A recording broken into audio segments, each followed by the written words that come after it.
ဒီလိုမျိုး slow motion တွေ effect တွေနဲ့ share edit ထားတဲ့ video တစ်ပုဒ်ရအောင်အတွက်အခြေခံကြတဲ့ဒီလိုမျိုး video တစ်ပုဒ်ကိုအရင်ဆုံး try ကြည့်ပါကဲအရင်ဆုံးကတော့ကျွန်တော် CapCut ဆိုတဲ့ app ထဲကိုဝင်ရမယ်ပေါ့နော်ဝင်ပြီးလို့ရှိရင် new video ကို edit ချင်တဲ့ video တစ်ပုဒ်ကိုယူလိုက်ပါနော်ပြီးရင်ကျွန်တော်တို့က TikTok မှာတင်မှာဖြစ်တဲ့အတွက် TikTok ratio ကိုယူလိုက်ပါနော်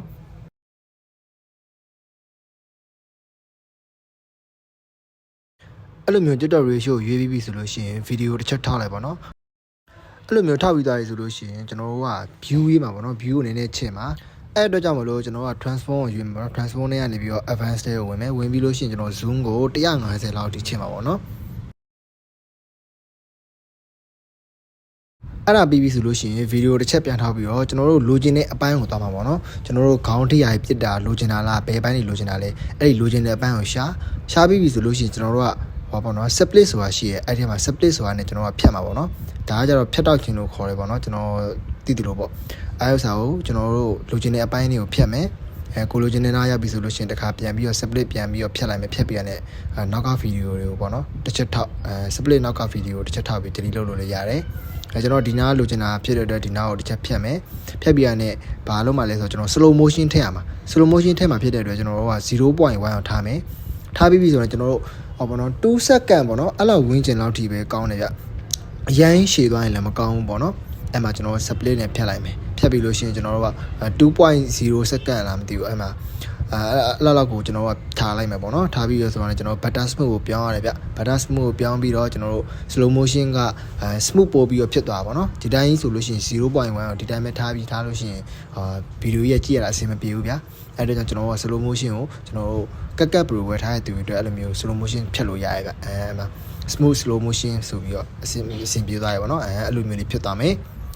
ဒါပြီးပြီဆိုလို့ရှိရင်တော့ကျွန်တော်တို့ကတချင်းထည့်မှာပေါ့နော်တချင်းထည့်မှာဖြစ်လို့ကျွန်တော်တို့ကအရှိဆုံးမှာပြထားတဲ့ extra ထည့်ကနေလည်းထည့်လို့ရတယ်ဒါမှမဟုတ်လို့ရှိရင်တို့မှာပါတယ် sound ဆိုတာရှိတယ်အဲ့ထည့်ကနေရှားပြီးတော့ကျွန်တော်တို့တချင်းတွေကြိုက်တဲ့ချင်းကိုရှားပေါ့နော်ရှားပြီးပြီးတော့ကျွန်တော်တို့ထည့်တဲ့ချင်းကိုရွေးပြီးတော့ထည့်လိုက်မယ်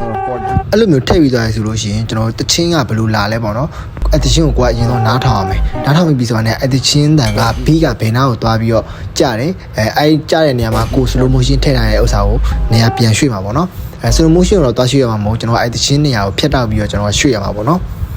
အားဆိုလို့ရှိရင်အခုကျွန်တော်လုပ်ပြထားတဲ့အတိုင်းတစ်ချက်ကြည့်လို့ရတယ်တချင်းကဒီနားလောက်မှာအဲ့လိုမျိုးပီတုံးလေးလာတာပေါ့နော်အားဖြစ်တဲ့ကျွန်တော်တို့ကရှေ့ကိုနည်းနည်းပြန်တိုးတယ်တိုးပြီးတော့ကျွန်တော်တို့ slow motion ထည့်ထားတဲ့နေရာနဲ့ကွက်တိကြရဆိုရင်ကျွန်တော်တို့ကဗီဒီယိုအစကိုပြန်ဆွဲလိုက်တယ်ပေါ့နော်အဲ့လိုမျိုးလေးပါ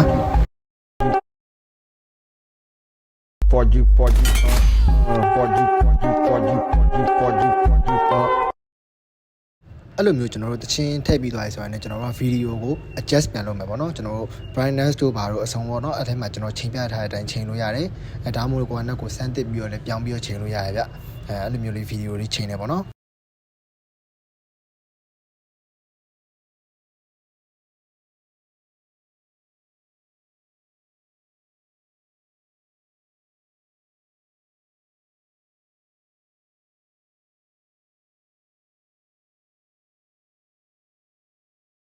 အဲ့လိုမျိုးဗီဒီယိုချိန်ပြီးသွားရဆိုလို့ရှိရင်ကျွန်တော် adjust ကိုနောက်ဆုံးထိပြန်ဆွဲပေးရတယ်ပေါ့နော်ဗီဒီယိုအစဆုံးပေါ့